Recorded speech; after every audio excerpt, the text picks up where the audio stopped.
In typical Giants fashion, man, we won a game that we probably shouldn't have won. No reason to win this game, and we go ahead and do so, and now we lose the #1 overall pick. Now, I'm going to be honest. I don't know if I said it in my videos, but I even said it to my colleagues. I let them know. Anthony Richardson being out worried me, and here it is. It bit us in the butt. The Giants had a great performance for the team. You know, they put up 45 points. The first time they've done that since 2015. They put up touchdowns, multiple passing touchdowns than we've seen in a lot of years. And even for the Giants fans and even the Giants as a whole, man, the first win at home. I mean, that says a lot for them. But overall, for the Giants fans, has been obviously embracing the tank, seeing where we're headed, and potentially adding a quarterback. I've had videos for the past couple of weeks where I was saying, hey, there's no way the Giants win these last two games, right? Right. Now here we are, losing #1 overall pick. What does this mean, and where are the Giants at right now, man? Like, the Giants fell to the #4 overall pick with teams that like the Titans, the Browns, and the Patriots in front of us. And I'm going to be honest, man, I'm worried that this can get a little bit worse. This team went out and put up a lot of points. And am I saying they're good? No. But you know who they take on next week? They take on an Eagles team that might not have anything to play for next week, sit all their starters, play their backups. And what if they mess around and win next week? What if Brian Daboll says, hey, I'm getting fired anyways, go out and win this game, and whatever the future is for the Giants, screw it anyways? Like, that can seriously happen. That can seriously happen, and that would be very bad. Let's talk about the good things that came away from this game before we continue to talk about draft picks and such. And once again, the season's not over. And with it being, potentially off the books about the Giants trying to get their quarterback on 1 and 2, and we'll talk about that soon. Let's talk about the good from this game, because you got to be excited for the young players that are on this team. First of all, after this game, Tyrone Tracy, Malik Neighbors, both being 1,000 scrimmage yards rookies on the same team. First time we've seen this in the NFL since 2006, which was Marquise Colston and Reggie Bush. You love to see that from your team overall. And did that translate to wins? No. But you got to imagine, once you get a real quarterback on this team, that's only going to transcend their games to even higher peaks. Can we see a better year out of Tyrone Tracy? I think so. Can we see a better year out of Malik Neighbors? I definitely think so. And you've seen the flashes today. Malik Neighbors is obviously the guy that you think about when you leave this game, man. 2 touchdowns on the day, over 150 receiving yards. And we finally got to see that yak ability that we've been talking about since he's coming out of LSU, man. 59-yard touchdown to the house. I love to see him in open space using his speed, because he does have that speed like that. We just haven't been able to see that. And, Gus Bradley and that defense on the Colts side of the ball, man, I don't know what their game plan was, but I know for a lot of the year, Malik Neighbors has been getting double teamed.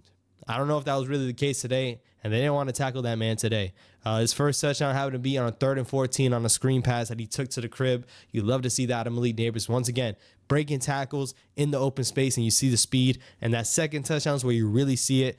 You love to see that out of your, rookie star wide receiver. And with this game, he did eclipse 1,000 receiving yards, 100 catches, which is the 6th rookie to ever have that. Malik Neighbors is special. Get him a quarterback, get him the ball, and this guy is going to be great for us. He really is. Now, even in the middle of this game, man, when the Giants offense kind of wavered a bit, I was simply just telling everyone that I was around, man. I said, hey, throw him the ball. You're not throwing Malik Neighbors the ball. That's your offense. This should be the game plan. Get #1 the ball, and things will happen. They ended up doing that. He scored his second touchdown, and the rest is history, man. The Giants went out and they balled out against, the Indianapolis Colts, and the Colts are not a great team. They're not. The Giants are still not a great team, but they had this ability. They played hard. They play with energy, and you love to see it for the home fans, because, once again, they're paying money to go watch that team win. Now, for the people that want to see this team lose, once again, dropping to #4 is pretty detrimental to drafting a quarterback. We talked about in my last video about people possibly wanting to trade back, because some people aren't in love with these quarterback prospects.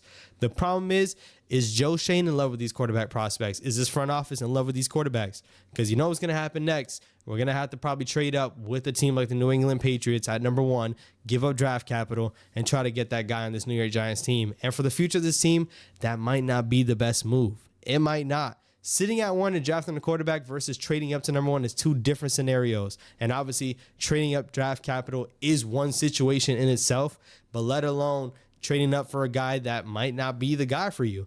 If I'm sitting at one and I'm taking that pick, I'm honestly not tripping about it if it works out or it doesn't. And yes, that thing does sting. And if it doesn't work out, a bust at the number 1 overall pick sets you back far. But you know what sets you back even further? If he's not the guy and you traded up future capital, that you're not going to be able to even replace a guy or give him the talent that he needs.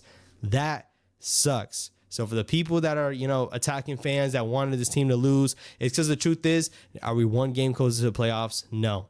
Are we one game closer to anything? No, we're not. So these are the type of losses, they're wins, but they're losses to this team that happen on a year in, year out basis. It happened last year. We didn't get to take that quarterback or that top 3 crop. And now here we are, potentially not going to be able to take another quarterback, man.